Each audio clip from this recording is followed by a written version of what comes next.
चलिए खबरों में आगे बढ़ेंगे। अब बात करते हैं शहरी निकाय चुनाव की, क्योंकि शहरी निकाय चुनावों को लेकर के प्रदेश का सियासी पारा चरम पर है। कांग्रेस के बाद बीजेपी की तरफ से भी अपना संकल्प पत्र जारी कर दिया गया है। दोनों पार्टियों ने शहरी मतदाताओं को लुभाने के लिए कई बड़े वादे किए हैं। रिपोर्ट आप देखिए।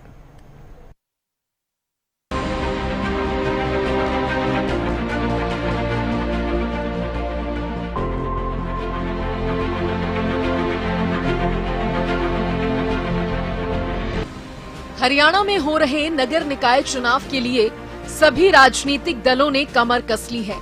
भारतीय जनता पार्टी ने निकाय चुनावों के लिए अपना संकल्प पत्र जारी कर दिया है, जिसमें बीजेपी ने बिजली, पानी, सड़क, सफाई, पार्कों के सौंदर्यीकरण और महिलाओं की सुरक्षा को लेकर 19 तरह के वादे किए हैं।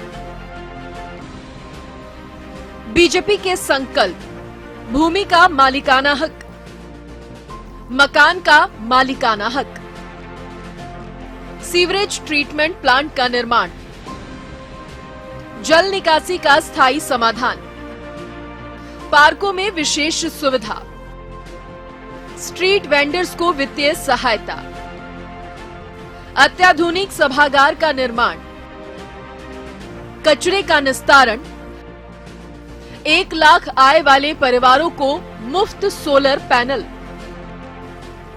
सीवर और पानी कनेक्शन का शुल्क माफ,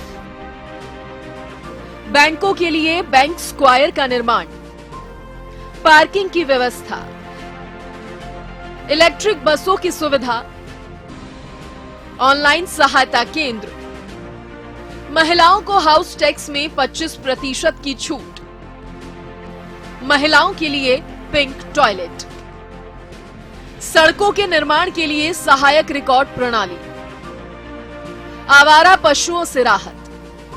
प्रतिबद्धताएं स्पष्ट रूप से शामिल हैं। हमने यह सुनिश्चित किया है कि विकास की यह यात्रा बिना किसी बाधा के लगातार तीव्र गति से आगे बढ़ती रहे। आज हरियाणा को ट्रिपल इंजन सरकार की आवश्यकता है। तो वहीं कांग्रेस ने इस चुनाव के लिए अपने मैनिफेस्टो में भ्रष्टाचार मुक्त नगर निगम बनाने का वादा किया है। साथ ही प्रॉपर्टी के पहचान नंबर, आसान प्रॉपर्टी टैक्स और प्रशासनिक कामकाज को आसान बनाने के लिए सिंगल विंडो सिस्टम जैसे मुद्दों का जल्द समाधान करने का भी वादा किया गया है। इस बीच हरियाणा राज्य चुनाव आयुक्त धनपत सिंह ने नगर निकाय चुनाव के मद्देनजर सभी राजनीतिक पार्टियों के प्रतिनिधियों के साथ बैठक की। बैठक करने के बाद राज्य चुनाव आयुक्त धनपत सिंह ने बताया कि सभी राजनीतिक दलों के प्रतिनिधि मीटिंग के लिए पहुंचे थे। बैठक में सभी से आदर्श आचार संहिता बेहतर तरीके से लागू हो सके, इसके लिए उनके सहयोग की अपील की गई। वहीं उन्होंने ये भी कहा कि ईवीएम से छेड़छाड़ नहीं हो सकती। आचार संहिता को ठीक प्रकार से लागू करने के बारे में और चुनाव को पारदर्शी रूप से, शांतिपूर्वक ढंग से और निष्पक्ष रूप से करवाने के लिए जो उनके सहयोग के लिए हमने अनुरोध किया है। इसमें मुख्यतः बीजेपी, कांग्रेस, आम आदमी पार्टी और लोकदल के जो प्रतिनिधि सम्मिलित हुए। हमने उनके साथ आदर्श आचार संहिता का विस्तार रूप से चर्चा की और उनसे सहयोग की अपील की।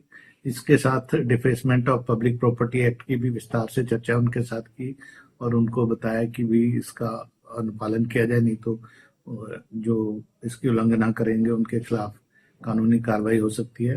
प्राइवेट प्रॉपर्टी पे भी जो फ्लैग्स या जो पोस्टर वगैरह लगाने का है वो उनके साथ उनकी परमिशन के बाद ही लगाया जाए और शहर को गंदा ना करें।